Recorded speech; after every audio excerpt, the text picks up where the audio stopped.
Bueno, buenas tardes a todos y gracias por estar aquí. Realmente para mí es un privilegio enorme haber venido a La Palma. Es un lugar que he tenido en mi mente por alguna razón, de esos lugares que uno lee y que se le quedan en la memoria y que tienen un carácter mítico en cierta manera, ¿no? La isla y sus misterios y esa calidad de haber sido el lugar donde venía el tránsito de las Américas, todo eso. Y además tuve amigas canarias. Yo estuve en la escuela aquí en España de los 14 a los 16 años en un convento de monjas muy triste en Madrid. Y fue muy importante para mí, a pesar de lo triste, y yo estaba muy niña, pues, y realmente estar tan lejos de mi casa. Pero mi mamá decidió que quería que yo tuviera una educación europea. Entonces me mandaron para acá y realmente fue muy importante porque tuve una maestra de historia del arte que me cambió la vida, porque me hizo amar la pintura, la literatura, y era una mujer que tenía una capacidad extraordinaria de transmitir experiencias, de transmitir el amor por la pasión que ella tenía por la capacidad del ser humano de hacer arte, ¿no? Y de poder trascender de esa manera. Entonces fue muy, muy importante para mí. Yo empecé a escribir realmente hasta los 20 años. Yo no fui de esas niñas precoces que escriben desde los 9 años o desde los 8. No, yo realmente lo que era un ratón de biblioteca. Yo leí todos los libros que habían en mi casa. Había una enciclopedia que se llamaba El Tesoro de la Juventud, que me la leí de pe a pa, porque además me enfermé, me dio hepatitis como a los 9 años y tuve que pasar en cama 2 meses. Y es la enfermedad más alegre que he tenido en mi vida, porque además era, imagínense, para una niña de 9 años, no ir al colegio, estar en la cama mimada y además comer dulce todo el día, porque esa era la cura, era comer azúcar. Entonces yo tenía una bolsa con confites colgada arriba de mi cama como piñata y solo le hacía así y me caían los confites en la boca. Entonces mi papá, que me llevaba libros, me llevaba enciclopedias, y yo tenía un abuelo muy mágico también que me introdujo en la literatura. Cuando íbamos a pasar las vacaciones de verano al mar, él llegaba con libros de Julio Verne, él me enseñó a leer a Julio Verne, nos llevaba cómics, ¿no? Como, no sé cómo les dicen ustedes aquí, pero nosotros en Nicaragua les decimos paquines, que son como uno de esos libros de muñequitos, ¿no? De Batman, Robin y todas las cosas de Superman y una serie de gente más simpática que ellos, pues, pero eran cuentos, básicamente. Entonces yo empecé a escribir a los 20 años y la primera novela la escribí en de 1986, 84 a 1987 más o menos. Y se publicó, esa fue La Mujer Habitada.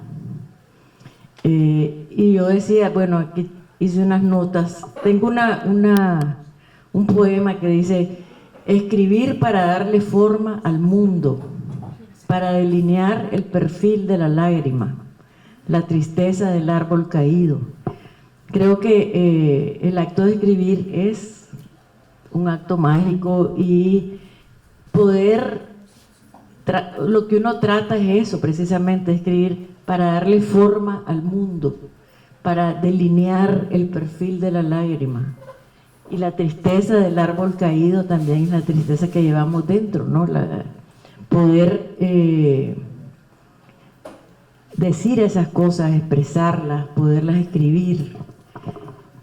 Cuando uno se da cuenta que tiene el don, porque para mí es un don de poder hacerlo, yo me sentí muy responsable, ¿no? Con eso que sentía que podía, que tenía adentro, todo eso que quería decir, y además que tenía la posibilidad de decirlo, pero fue todo un entrenamiento, pues no es una cosa tampoco tan gratuita, ¿no? Al principio sí, al principio realmente yo le dije a un amigo que trabajaba con él, yo trabajaba en una agencia de publicidad para colmo, y le dije, tengo tantas cosas que decir, pero no sé si las debo escribir. Y él me dijo, sí, escribílas, que tenés una responsabilidad histórica. Y yo tenía una máquina de escribir que había comprado. Con mi primer salario me compré una máquina de escribir antes de ser escritora, porque era bien bonita, era una máquina de escribir Smith Corona que eléctrica. Y llegó este señor, cuando me estaban dando mi primer salario, en un sobre, me acuerdo, él llegó a vender esa máquina. Y entonces yo ahí nomasito la compré, no sé, me dio por eso, porque me gustaba escribir cartas y cosas así. Entonces, la escritura para mí fue un descubrimiento tremendo, de poderme comunicar, de poder decir cosas que yo quería decir. Y empecé a escribir poesía. Realmente para mí la poesía fue el primer paso dentro de la escritura. Todavía escribo poesía. Ya me están conociendo más como novelista que como poeta, pero realmente yo sigo siendo poeta. Y escribí mucha poesía y sigo escribiendo poesía. Y cuando escribí los primeros poemas y los llevé al director del suplemento literario del diario La Prensa, a él le encantaron, los publicaron muy rápido y fueron un escándalo en Nicaragua, porque yo escribí desde mi ser femenino, escribí un poema que decía, y Dios me hizo mujer, de pelo largo, y al final decía, las 1001 cosas por las que me levanto orgullosa todas las mañanas y bendigo mi sexo. Y eso fue como una bomba que explotó porque era 1975, creo, o sea, estaba la liberación femenina en los Estados Unidos, todo eso, pero en Nicaragua no. Y después, cuando pasaron los años, yo me gané un premio Casa de las Américas, seguí escribiendo poesía, pero sentía que quería contar otras cosas y que quería poder escribir no a partir de mi propia experiencia, sino poder hacer algo que incorporara las experiencias que había tenido con otra gente. Yo había estado en la Revolución de Nicaragua y tenía mucho que contar, y empecé a pensar cómo hago para incorporar otras cosas. No empecé a pensar inmediatamente en la novela, sino en cómo buscar una forma que pudiera contener todas esas otras voces de las que yo quería hablar. Entonces fue que empecé a pensar en la novela, porque me puse a hacer un ejercicio de descripción y como a las 5 páginas había una persona en la calle, porque yo estaba describiendo la ruta que yo seguía para ir a trabajar todos los días, y de repente vi a una persona en la calle. Empecé a contar que veía a esta mujer que caminaba, y de repente dije, esta es la novela, que estoy escribiendo la novela, y ya empecé a trabajar, y fue muy duro, fue un trabajo durísimo. La mujer habitada, yo escribí 250 páginas y me di cuenta que no me servía lo que había escrito, que no lograba que tuviera la profundidad que yo quería que tuviera. Y entonces tuve una aparición prácticamente de la indígena. La novela es ¿ustedes han leído alguna vez La mujer habitada? Entonces, lo que no han leído es una historia de dos mujeres. Una es una indígena del tiempo de la conquista que se muere años antes, y se convierte, cuando ella ya se convierte en polvo, su espíritu entra en las raíces de un árbol de naranja, y el árbol de naranja está sembrado en la casa de otra mujer, que es una mujer moderna, que vive en un sistema dictatorial. Entonces se empieza a dar una especie de diálogo sin que ellas no hablan de entre sí, pero la mujer del árbol está viendo a la mujer moderna que se empieza a comprometer en la lucha contra esta tiranía, y está pensando y contando su propia historia de cómo ella tuvo que luchar contra los conquistadores que llegaban a quitarle todo a su pueblo. Entonces es una novela donde estas dos mujeres se están viendo, ¿no? Reflejadas la una en la otra, y de alguna manera es la metáfora que muchas veces decimos en América Latina, de que la rebelión la llevamos en la sangre, que está en la tierra, la llevamos en la sangre. Entonces eso era la manera de un poco mostrar esa relación que puede haber entre la tierra, la naturaleza de un lugar y la forma en que la gente se comporta, ¿no? Y realmente esa novela, cuando ya vi a la indígena, ahí se me resolvió todo el problema de la estructura de la novela, y ya fue mucho más fácil para mí escribirla. Y la escribí, la mandé a un editor, al editor le gustó y ya salió la novela. Y realmente después ya quería escribir novela porque me divertí muchísimo también haciendo la novela. Me divertí y sufrí, pero realmente es un ejercicio de imaginación extraordinario, y uno va viendo, por lo menos yo veo la novela formarse, y los personajes es como que me las estuvieran dictando, ¿no? Y estoy viéndolo como en un teatro, estoy viendo a la gente moverse, y de repente cuando yo salgo del cuarto ya dejo de escribir, siento que todos los personajes se quedan como cuando se pincha el dedo la bella durmiente, se quedan así esperándome hasta el día siguiente, pero cuando al día siguiente a veces se mueven solitos y de repente veo una cosa que no vi. Y eso es un poco la experiencia que he tenido escribiendo novela. La Virginia Woolf, que es una de mis ídolos, decía que la novela es como una isla en la niebla, ¿no? Y que para poder ver lo que hay en la isla uno tiene que hacer el puente de palabras, y solo en la medida en que uno se va acercando se van disolviendo esas nubes, ¿no? Que están tapando lo que uno quiere decir. Y así es, porque realmente uno empieza, es pura intuición, ¿no? Uno empieza, por lo menos en mi caso, yo tengo una idea general, pero después lo que tengo es intuición para seguir, y de repente muchas veces me han cambiado totalmente las historias en el camino. Ahora, como este es un club de lectura, yo no quiero ser la que esté hablando todo el tiempo, sino que quería ver qué les interesaría, porque, por ejemplo, que este es sobre el intenso calor de la luna. Sí, bueno, entonces el intenso calor de la luna, a ver cómo fue esa novela. Esa novela sí la escribí con un propósito determinado, que fue la de hablar de la menopausia. Porque yo un día estaba yo en mi casa sintiéndome muy bien, muy llena de vida, y ya tenía 60 años. Y de repente dije yo a esta edad ya debería estar muerta casi, ¿verdad? Porque uno piensa que los 60 años son ya unos ancianos. Y yo dije, qué tremendo que es para la mujer, ¿no? Que te desvaloricen, que te invisibilicen por la edad y por ese tabú de la menopausia.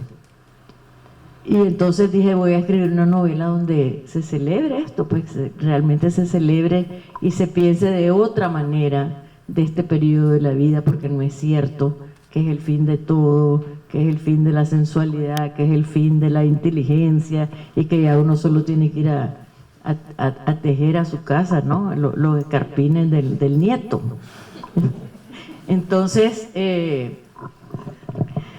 así empezó esa novela. No tenía mucha claridad de lo que iba a decir, pero pues se me ocurrió la protagonista, que al principio se llamaba Blanca, después le puse Emma, porque se fue pareciendo un poco a la Emma de Madame Bovary, nada más que ella termina bien, y no se suicida como la Emma como Madame Bovary.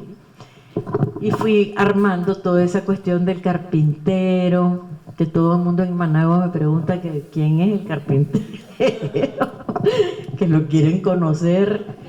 Y fue un poquito, también es fue como les podría decir, como una manera picaresca de contarlo casi como una novela de folletín, ¿no? Pero cambiándole la novela de folletín jamás hubiera hablado de la menopausia, ¿no? Pero sí también el romance y todo eso está contado de una manera folletinesca, en cierta manera, ¿no? Pero también el tema es profundo, pienso yo, y yo sentí que era muy importante contarlo. Así que ahora me gustaría que ustedes me contaran qué sintieron, pues qué quieren que les diga sobre esa novela, que no entendieron, que les gustó, que piensan que podemos conversar sobre eso. Quiero ver si aquí tenía unas preguntas yo para hacerles a ustedes. Bueno, porque fíjense que para un escritor es bien importante, o sea, la relación que se puede tener modernamente con el público lector es una cosa bien nueva, ¿no? Los escritores antes pues no tenían la posibilidad, ahora tenemos, yo me comunico mucho con mis lectores a través de Facebook, por ejemplo, me escriben, y creo que es una cosa maravillosa poder tener esa retroalimentación. Casi siempre es una retroalimentación muy positiva, ¿no? No me suelen regañar los lectores, pero a veces sí me regañan y me corrigen y todo. Espérate, ya se me perdió esto.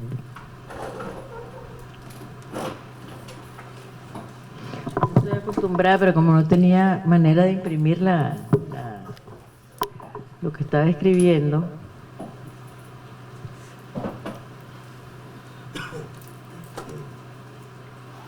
Bueno, pero no importa. Bueno, primero, ya no lo encontré.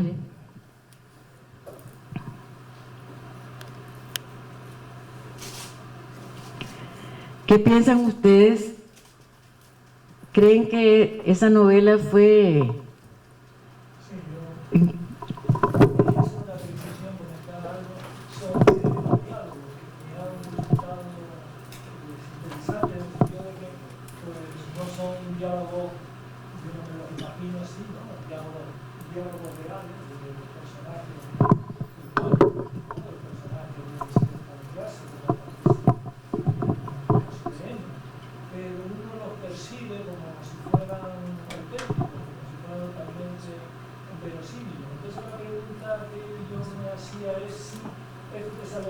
espontáneamente, o sea, vas interiorizando de la forma que tiene la gente de hablar y luego hace una especie de extracto, ¿no? que emplea en la expresión de los personajes. Sí, mira, yo creo que una de las cualidades que uno desarrolla como escritor es la observación. Aunque no nos demos cuenta, siempre estamos poniendo mucha atención sobre cómo habla la gente, como oyendo con atención, y entonces hay una regla normal de cómo construir un diálogo, que yo realmente no la usé sin darme cuenta que la estaba usando, pero hace poquito di un taller de escritura y estaba leyendo sobre cómo se construyen los diálogos, y realmente lo que pasa es que uno no puede reproducir exactamente el lenguaje, ¿no? El diálogo trata de concentrar, de comprimir lo que sería un diálogo normal, pero también tiene que tener esa calidad de credibilidad, ¿no? Lo más importante, pienso yo, para un escritor es lograr que la persona se olvide del escritor cuando está leyendo el libro y pueda visualizar a los protagonistas, pueda visualizar los diálogos, y también en esa forma de construir los personajes, yo construí Emma, que tiene un nivel cultural más o menos medio. El carpintero tiene un nivel cultural bastante alto, ¿no? Y entonces, y después está la doctora, ¿no? Con la que ella hace la amiga, la doctora, más o menos todos ellos tienen un diálogo que yo creo que es comprensible y adecuado a su estrato social. Hay algunas diferencias con otros diálogos, como la mujer de la farmacia, ¿no? Entonces uno le va dando su toquecito de diferente a cada persona, a cada personaje. Gracias por la pregunta. ¿Qué más? Sí, perdón. Preguntar, tengo el micro, si alguien quiere preguntar.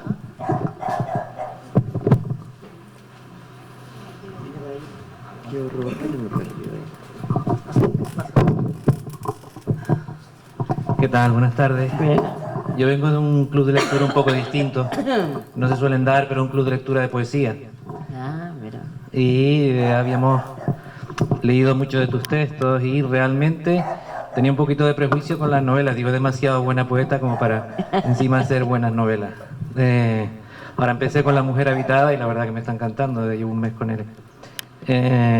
Y lo que te quería decir es que, no sé, creo que es buena un poeta que se mete a novelista, un novelista que se mete a poeta. Esas dos, el autor que tiene esas dos vertientes, yo creo que se enriquece mucho, quiero decir. No me parece que sea demasiado interesante una novela que sea muy lineal, sino que meta todas estas cosas de la poesía.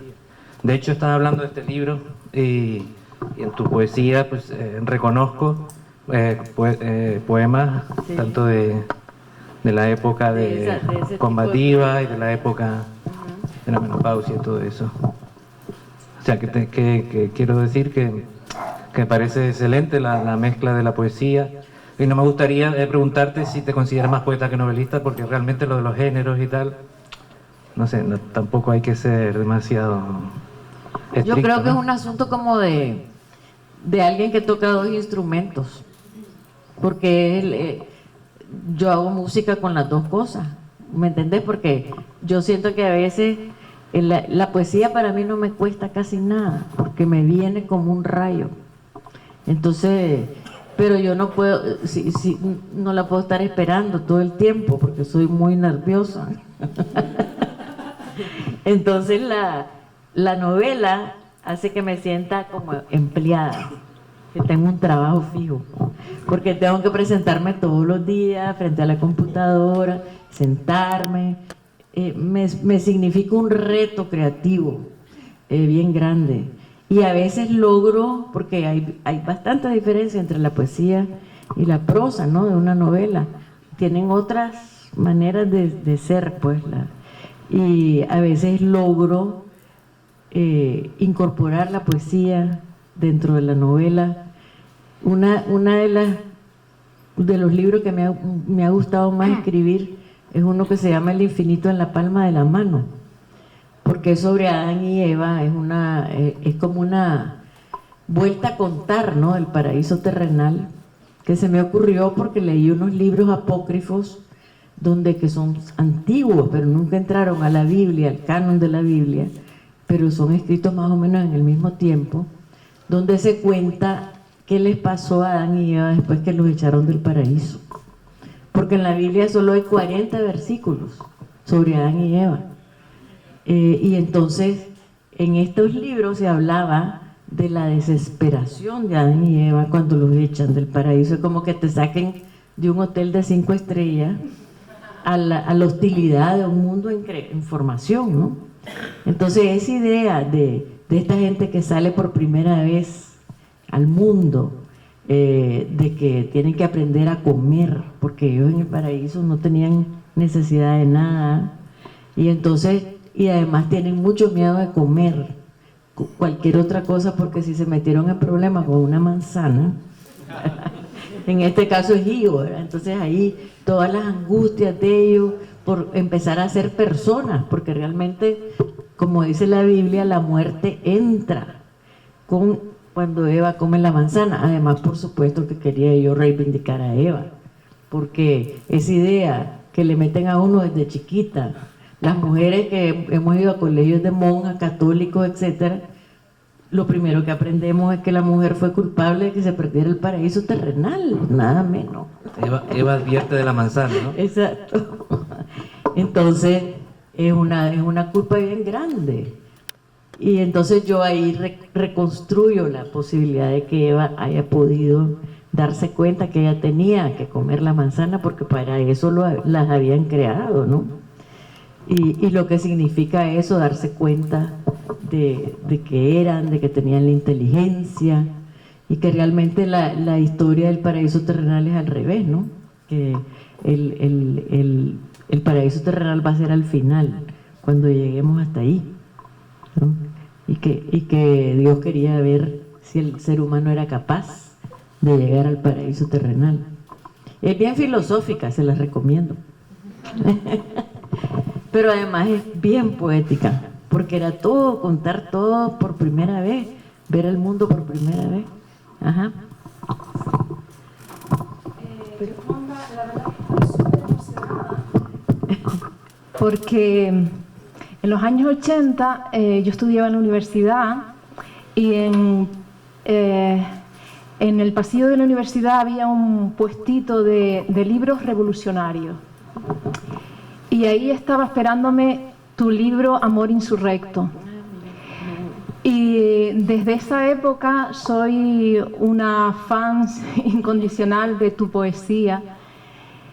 Y la verdad es que la disfruto tanto, me llega tanto que he llorado, he reído, he escrito tus poemas y los he puesto en la nevera para tenerlos presentes.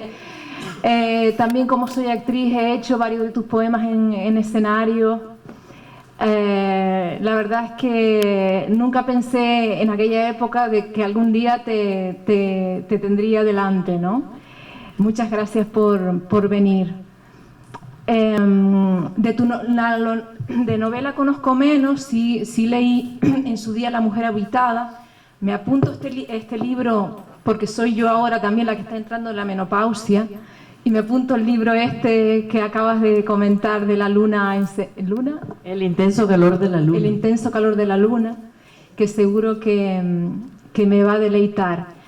Y he leído, bueno, por supuesto, cuando hace 2 semanas vi que venías de la emoción rápidamente, digo, voy a leer Las fiebres de la memoria. Y me encantó esto. Es de estos libros que iba leyendo y digo, pero si estoy volviendo para atrás constantemente, porque es que me deleitaba tanto la palabra, cómo escribe, que es que tenía que volverlo a leer. Es como para mí como un regocijo de, no sé, el gustazo de leer cuando estás leyendo buena literatura, ¿no? Recomiendo mucho este libro porque, aunque no lo dice, es el libro de un duelo, ¿no?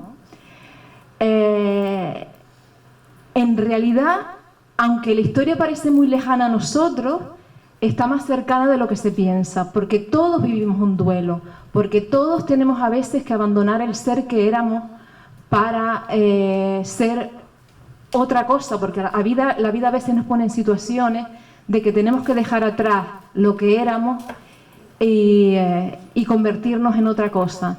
En esta novela el protagonista está en constante lucha entre volver a ser lo que él había sido o abrazar una nueva vida. Y desde luego dan muchísimas ganas de ir a Nicaragua. Gracias. Gracias, qué linda. Muchísimas gracias por todo eso. ¿Qué más quería hablar? ¿Alguien más quiere preguntar? Ah, sí, quería. No tienen que preguntar, podemos conversar, sí. O sea. ¿Ah? Sí, sí, Vamos a ser un poquito breves para poder participar todos. Ajá. No, como nombraste El universo en la palma de la mano, para mí es de mis preferidos, de Sí. los libros que he leído tuyos. Y solo quería comentarte que me parece sublime la manera en la que cuentas cómo hacen el amor por primera vez, ¿no? Como que es una página que me la he leído y me la he releído. Digo, wow, ¿cómo se puede...? O sea, me alucina mucho cómo puedes tener esa capacidad, ¿no? De contar algo que ya conoces como si fuera la primera vez, ¿no? Me toca mucho, ¿no? Que escuché una historia de que hay unos indígenas que dicen que como que cada día cuando abrimos los ojos, ¿no? Como preguntarte eso, ¿no? ¿Cómo es el mundo cada vez que abrimos los ojos, ¿no? Y tienes una manera increíble de hacerlo así. La verdad que muchas gracias porque Ay, qué lindo. disfruté mucho. No, fue lindo escribir todo eso realmente, porque era como... es lo más poético que uno puede imaginarse la primera vez de todo, ¿no? De comer, de todo. Ajá. Bien, yo también pertenezco a un club de lectura, que antes nombraron los clubes de lectura. Entonces hemos leído el libro de El intenso calor de la luna, y ahora hablando tú de El paraíso perdido, que es también uno de los mitos de la cultura occidental,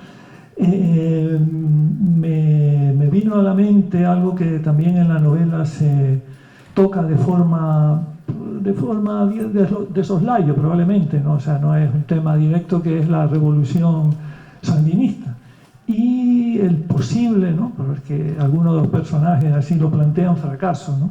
Y su incursión en una especie de, no sé si autoritarismo o totalitarismo, pero algo de esto se deja entrever. Pero también algunos de los personajes, no recuerdo cuál, plantea la idea de que si no sería posible una alternativa en la que se pudiera encontrar una vía intermedia entre el capitalismo pues más así opresor y el socialismo autoritario. Entonces, pues no sé yo, ¿cuál es tu planteamiento real ante esta cuestión? Mira, la novela realmente sí plantea la situación de Nicaragua, pero o sea, es como el telón de fondo. Y en ese momento lo que estábamos viviendo es el fracaso, efectivamente, del sueño de la revolución, ¿no? Entonces la EMA, por ejemplo, y el carpintero ya son desilusionados, ¿no? Ya no creen en la revolución porque están viviendo el retorno lento de una dictadura, de un autoritarismo ejercido por alguien que fue revolucionario. Entonces empieza a crearse, se ha creado una duda de fe, ¿no? Ya se deja de tener fe porque uno apuesta a un proyecto revolucionario y de repente el tipo que fue una figura destacada en la revolución se queda con el poder y empieza a convertirse en un dictador. Eso yo lo escribí mucho antes de que hubiera el levantamiento que hubo en Nicaragua el año pasado, que realmente donde Daniel Ortega se quitó la careta y es un dictador increíble, o sea, realmente se ha comportado de una forma como Somoza, como el hombre al que derrotamos y contra el que luchamos todos los sandinistas, ¿no? Entonces ha sido un golpe bien fuerte para el recuerdo, para la memoria de toda la gente que uno vio morir por ese proyecto revolucionario y te hace pensar muchas cosas. ¿Dónde está el autoritarismo? Si el proyecto de la izquierda que nosotros llevaba implícito el autoritarismo en nombre de la felicidad popular, de la felicidad del pueblo. Vos te haces bandera de la felicidad del pueblo, pero el que decide qué es la felicidad del pueblo es un pequeño grupo, ¿no? Entonces realmente lo que yo planteo en el libro es si no estaremos en una época de la humanidad en que necesitamos encontrar una media, ¿no? Como decían los griegos, in medio virtus. O sea, que no puede ser el capitalismo extremo que va a acabar con este mundo, pero tampoco ese socialismo autoritario, que llevó a la Unión Soviética a las matanzas que se hicieron en tiempo de Stalin, o sea, y que ha llevado a muchos países, Venezuela, Nicaragua, la misma Cuba, digamos, a predicar un tipo de libertad basado en que la gente pierda la libertad. Es justicia social, yo te doy justicia social, pero vos a cambio me vas a dar tu libertad. Y yo voy a decidir hasta dónde te mueves, qué es lo que vas a leer, ¿no? Entonces en Nicaragua hemos pasado este año un año catastrófico y horrible. Han muerto 300 y pico de personas, los mataron, o sea, no es que han muerto, los mandaron a matar. Y están, en el último mes han mandado a matar a 26 campesinos que los matan de repente así, como juicio sumario. Y echaron presos 700 personas, todos los días secuestran gente.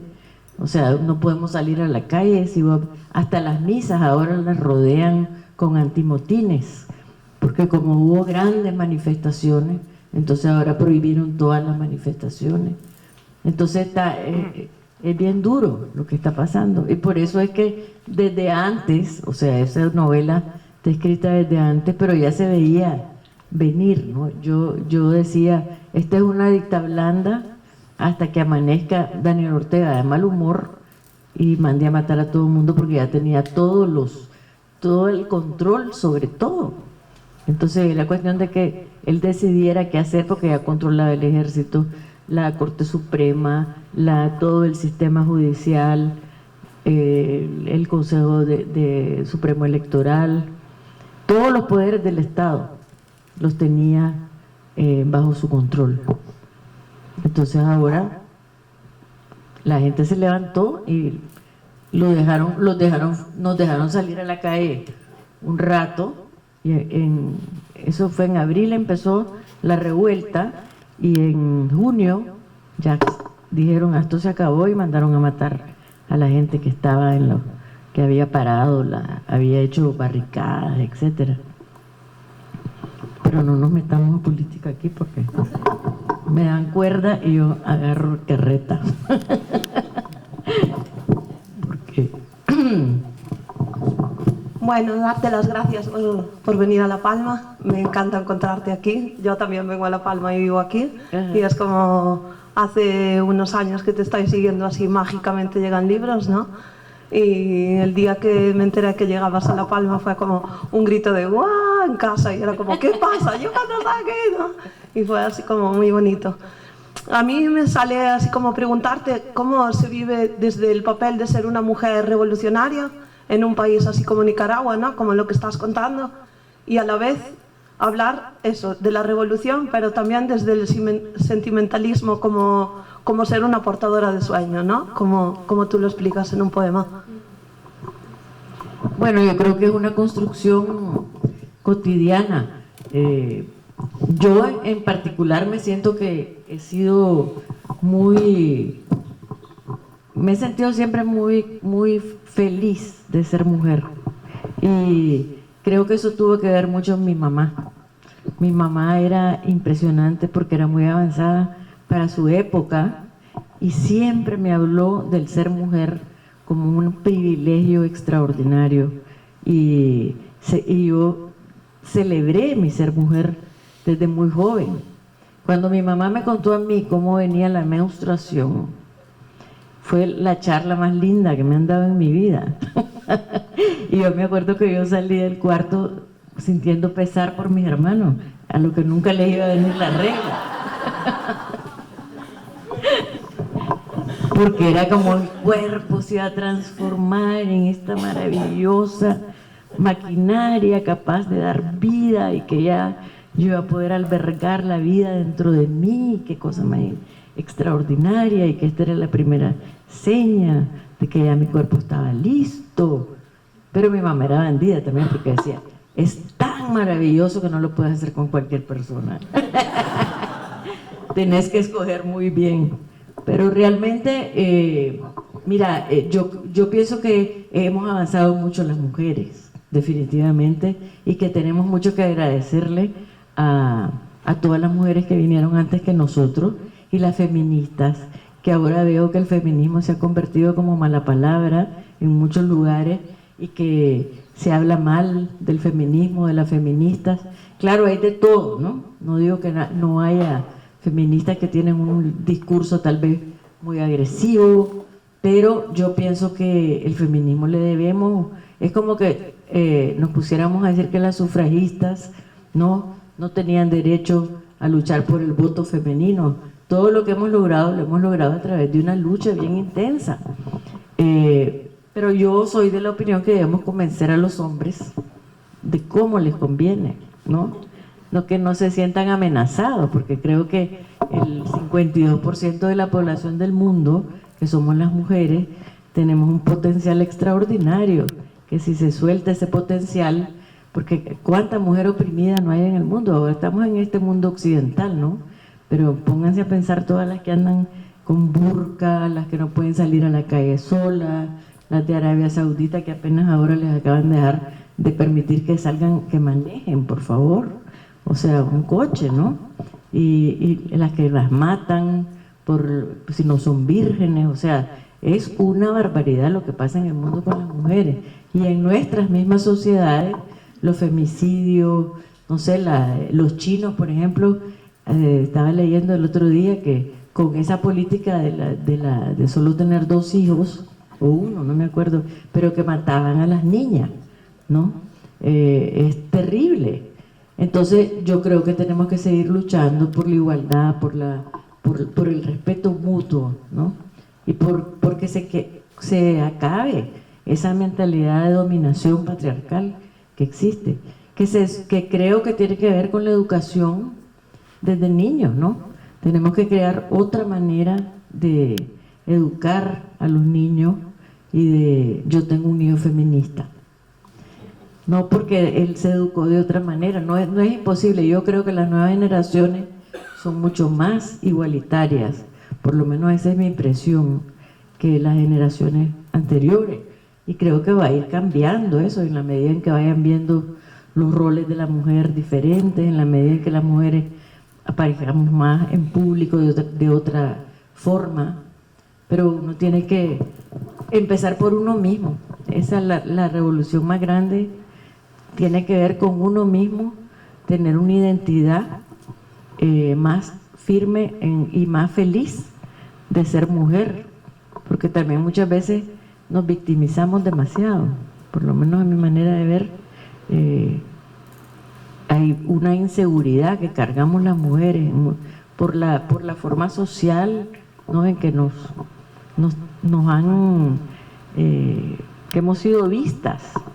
Entonces esa inseguridad yo creo que hay que empezar, uno la tiene que trabajar, porque yo creo que todas la tenemos un poquito, aún las muy empoderadas, ¿no? Es una lucha siempre estarse afirmando, y yo creo que esa lucha se acostumbra uno, a medida que te vas afirmando es menos difícil, y hasta que empezás a divertirte. Así es que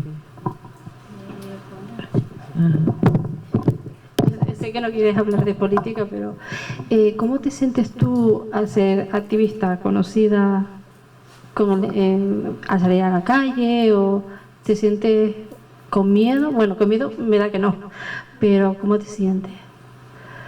Fíjate que hasta el momento ha habido un cierto respeto por algunos de nosotros, no todos, pero en el caso de Sergio Ramírez, por ejemplo, no se han metido con él, conmigo no se han metido. Yo estoy ocupando ese espacio para decir lo que otras personas no pueden decir. No sé, la verdad, pero creo que mientras exista ese espacio hay que aprovecharlo, ¿no?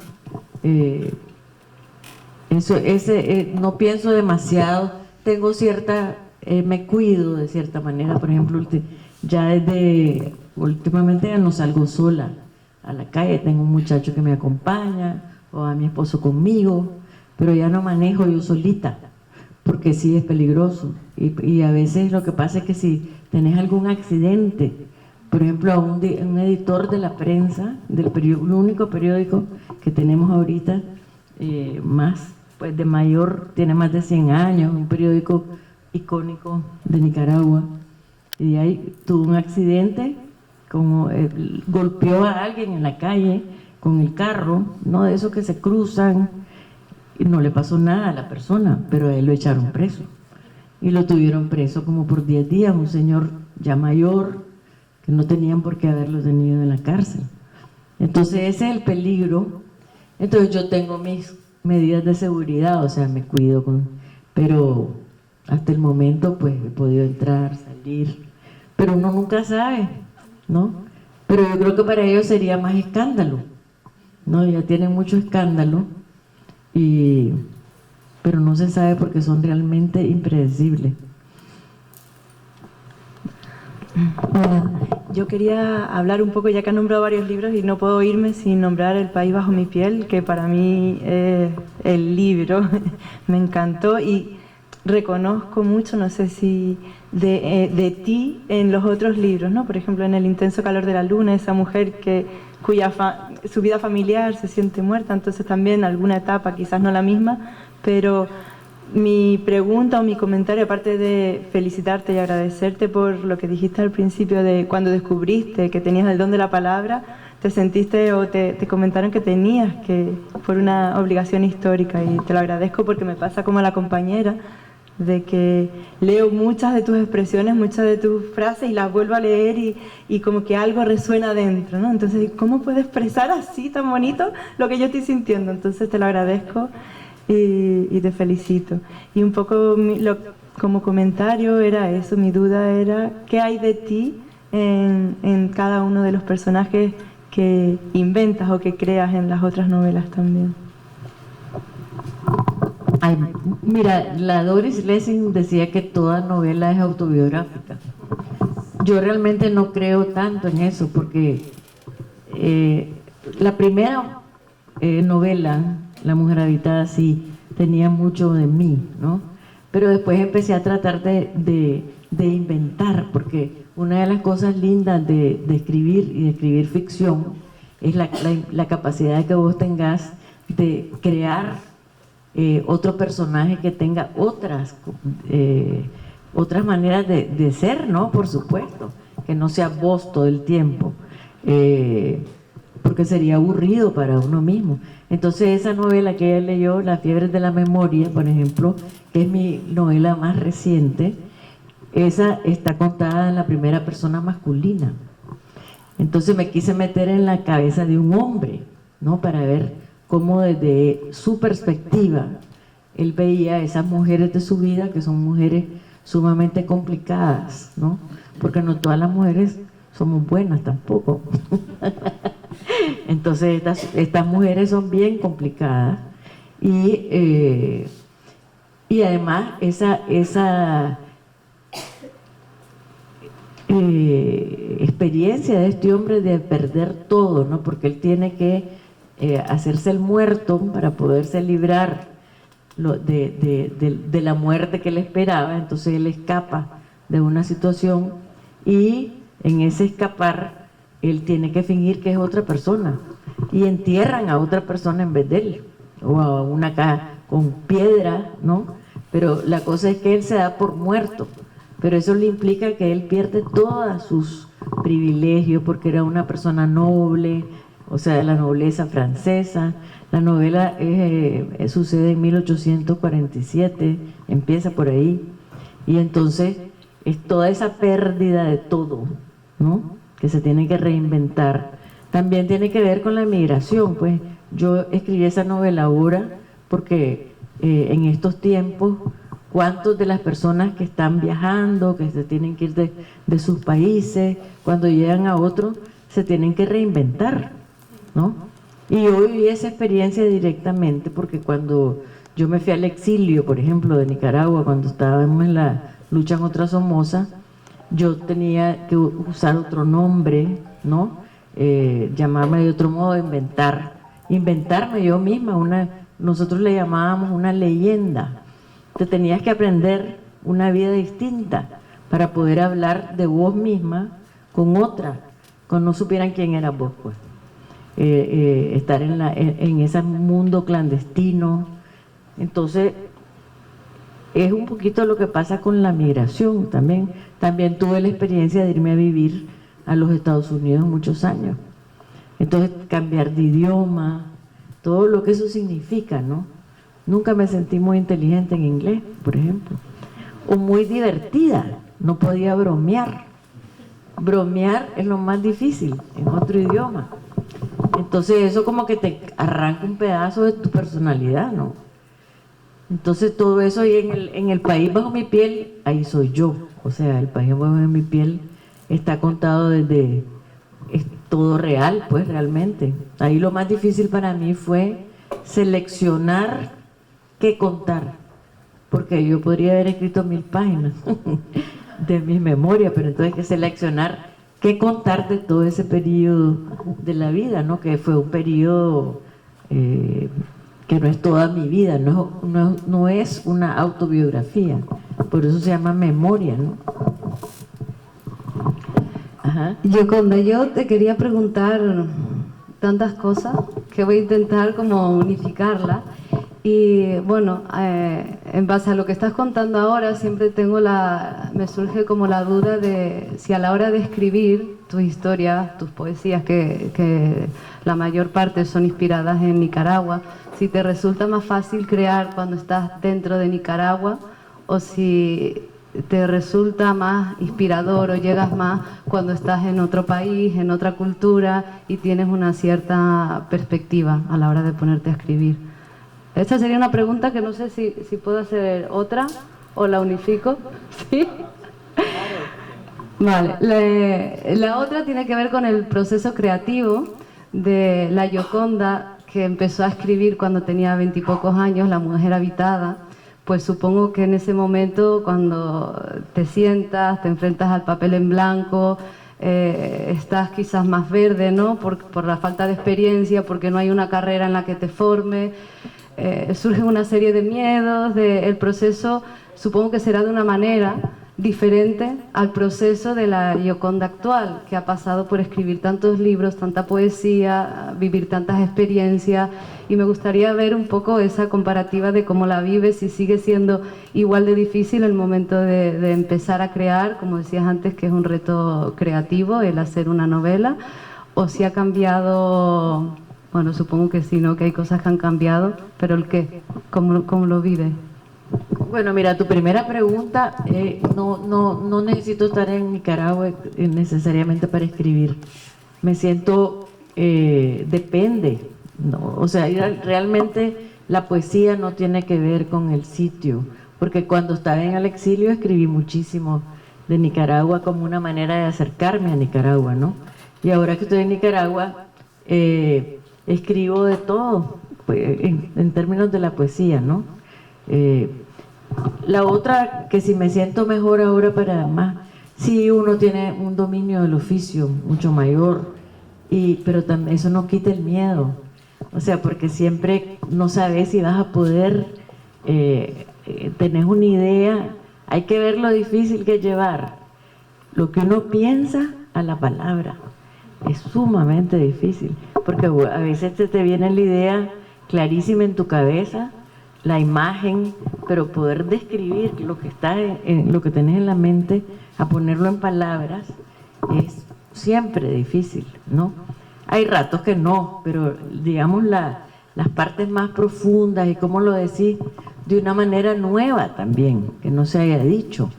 Entonces ese es un reto constante, y lo que uno aprende, lo que aprendí después de La mujer habitada fue que tenía que estudiar gramática, por ejemplo, porque uno no puede llegar a ser escritor. Para ser escritor no te puedes quedar con la gramática de secundaria, que es la que uno estudia. Entonces realmente me metí a estudiar gramática, ¿qué más hice? Bueno, y a leer más, aunque yo leía bastante, pero fue, por ejemplo, la segunda novela, que se llama Sofía de los presagios, yo traté de no referirme a nadie que yo conociera. Eso es tu pregunta, ¿no? Yo esa novela la inventé de principio a fin. O sea, yo dije, me voy a ir a meter a un lugar donde no conozca nada más, que yo conozco esos pueblitos, pero yo nunca había vivido ahí, es la historia de una muchachita que la dejan los gitanos también y la adopta una gente, y entonces ella es como una persona extraña en ese pueblo, pero es una mujer muy fuerte y le pasan un montón de cosas. Entonces, esa novela yo la inventé todita. Y fue un desafío que me puse, que si podía crear un mundo yo que no fuera referido a las cosas que ya había vivido, ¿no? Y eso, por ejemplo, con la poesía es bien difícil para mí. La poesía mía es bien autorreferencial. O sea, por eso la novela de alguna manera me permite salirme de mí misma, ¿no? Porque la poesía para mí es tan personal, íntima, entonces no me puedo distanciar de mi propio sentimiento, mientras que con la novela sí puedo tener como esa distancia para poder contar una realidad imaginaria, ¿no? Y lo que es fantástico es la imaginación realmente. Todos tenemos esa imaginación que es una maravilla, ¿no? Y por eso es que leer es tan importante, porque ahora yo creo que la imaginación cada día la vamos perdiendo porque todo se nos está dando, ¿no? Para ver una película no necesitas, porque ahí está todo, mientras que para saber cómo era la Remedios la Bella de García Márquez, mi Remedios la Bella es distinta a todas las Remedios la Bella que están aquí en la cabeza de todos ustedes. Entonces uno construye, y es un ejercicio de imaginación constante, ¿no? La lectura, y por eso es que es bien importante que los niños lean. Mario Vargas Llosa, yo no sé si lo oyeron ayer, pero hizo una apología de la lectura que me pareció muy buena y muy importante. Vale, lo mío era un comentario y una pregunta un poco más trivial y no tan... El comentario era que Cindy Crawford debería escribir sobre ti realmente, deberías sentir envidia de ti, tanto de tu belleza como de tu sapiencia, ¿no? Y luego, quería preguntarte, sí, en base a lo que estás hablando de estudiar y eso, ¿de qué te retroalimentas? ¿Qué lees? ¿Qué autor te gusta leer? ¿Qué libros? Y todo eso, sabiendo que en base a lo que leemos también nos alimentamos y escribimos. Bueno, yo leo de todo, no, pero sí, por ejemplo, he leído mucho cosas de escritores. Hay un libro que se llama El oficio del escritor, que es buenísimo, que son entrevistas con escritores, grandes escritores. Ese libro fue clave para mí, para desarrollar y para quitarme el miedo, porque ahí te das cuenta que los grandes escritores todos tuvieron dudas enormes, rompieron cosas. O sea, cuando uno se pone a pensar en Flaubert, que juntó a sus amigos para leerles una novela, ¿no? Y los amigos le dijeron, no sirve. 3 días pasó leyéndoles la novela. Le dijeron, no sirve, y la quemó inmediatamente.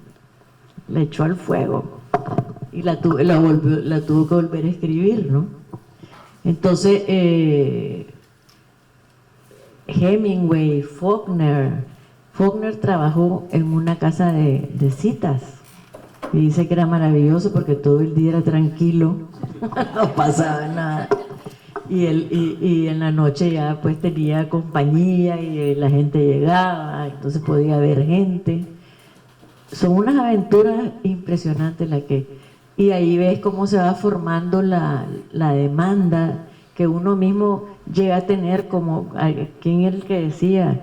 Creo que Hemingway decía que lo más importante que debe tener un escritor son un par de antenas para detectar la mierda.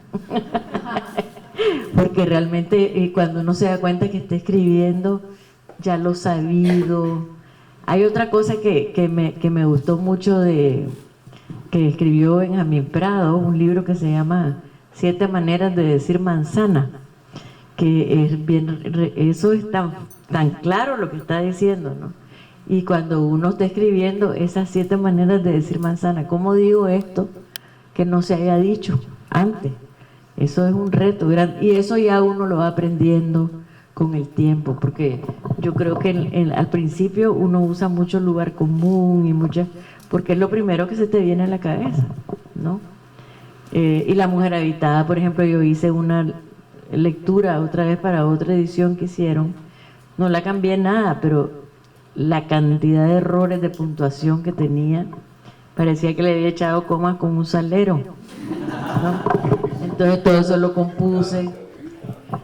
Era ese es el tipo de cosas que uno aprende y claro, siempre decís vos, ¿qué quiero decir, no? ¿Qué quiero decir? ¿Por qué voy a decir esto? Y además la presión comercial. Esa es otra cosa, que uno, cuando el problema de llegar a un cierto nivel, porque La Mujer Habitada para mí fue totalmente espontáneo.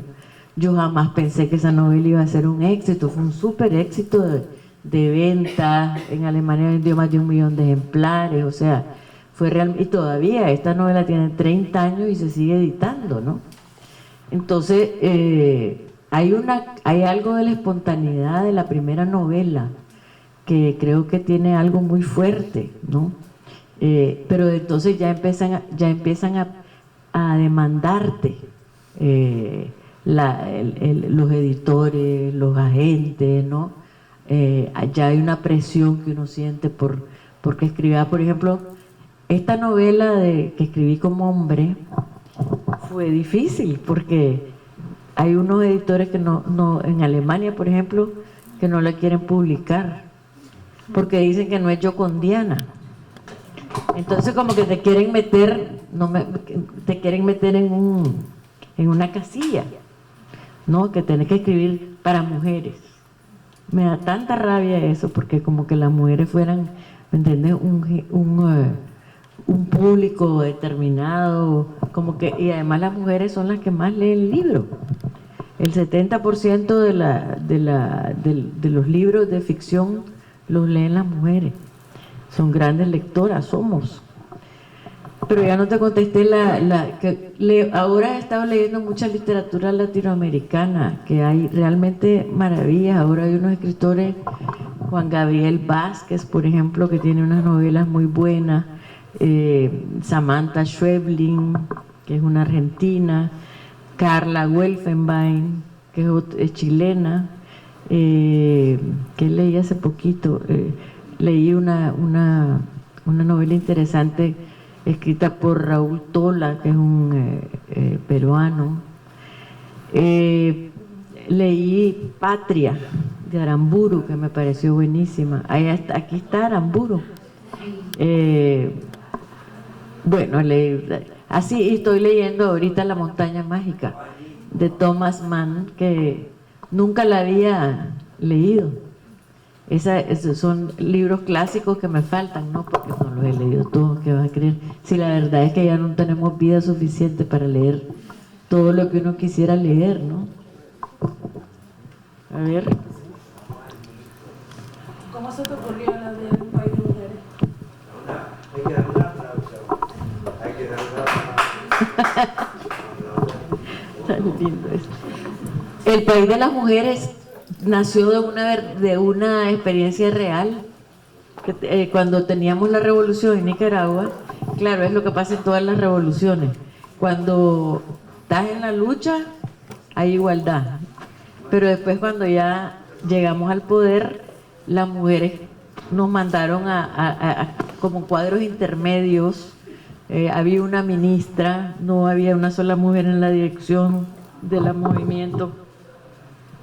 Entonces nosotros empezamos a plantear reivindicaciones que queríamos las mujeres y nos decían, no, ahora se esperan porque primero hay que levantar la producción, después había el ataque de la contrarrevolución.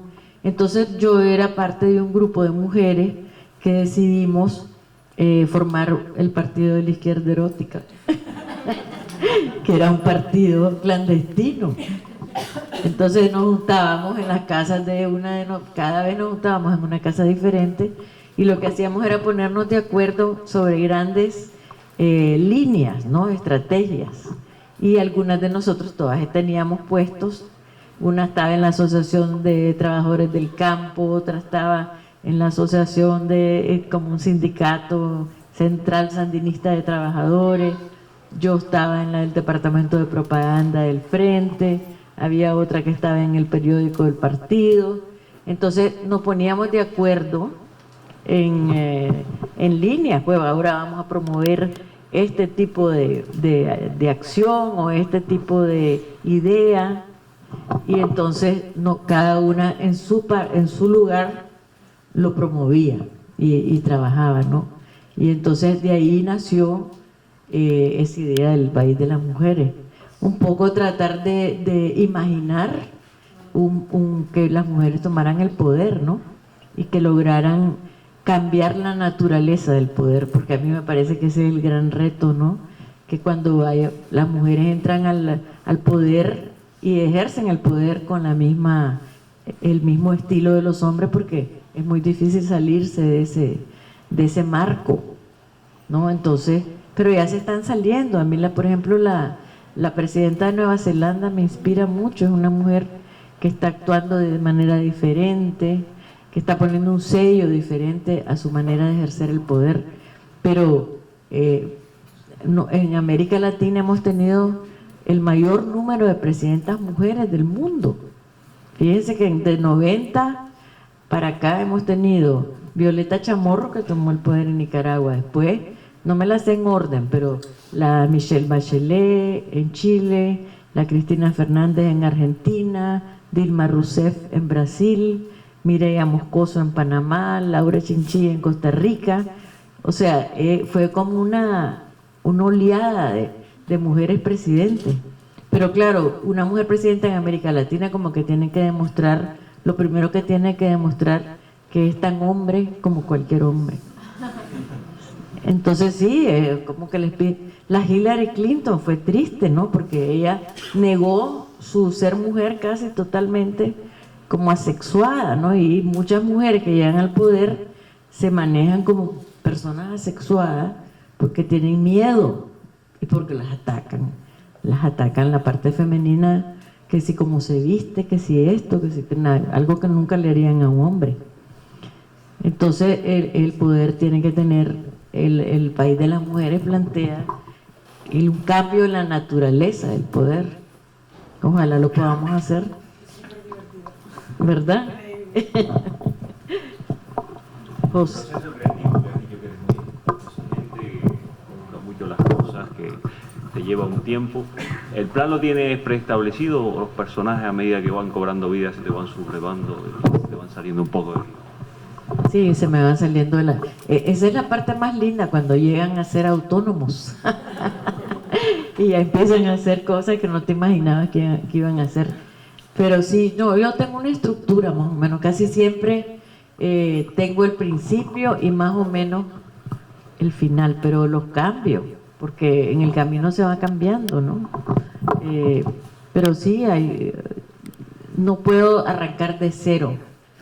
El que arranqué de cero fue El pergamino de la seducción, porque yo quería escribir una novela sobre la experiencia que tuve en el internado aquí en España, y cuando estaba escribiendo de repente me acordé que mi mamá me había llevado al Escorial y ahí me habían contado la historia de Juana la Loca, y entonces yo me acuerdo que yo me quedé así porque era yo chavala de 14 años. Y el guía empieza a hablarnos de esta reina que se volvió loca de amor, y yo lo vi de lo más romántico.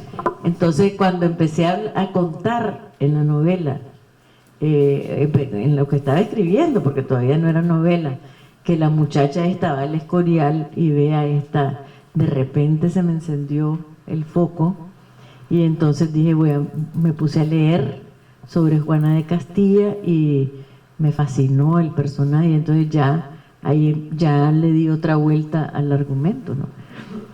Pero ahí el señor el profesor, que la quiere, que la convierta en Juana, ¿no? Para entender a Juana, todo eso se me fue ocurriendo. Sí, esa es la cosa, digamos, por eso decía la Virginia Woolf, por eso me encanta esa cita, ¿no? De que uno va descubriendo la novela en la medida en que se va acercando, porque realmente ese es pues para mí ese es el proceso. Sí. Bueno, yo creo que vamos a ir acabando, ¿no? Última pregunta. Todavía no.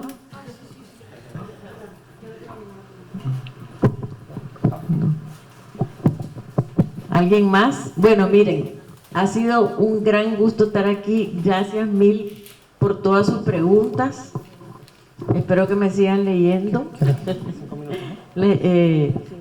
Y que lean a los latinoamericanos. Realmente hay tanta gente escribiendo cosas buenas.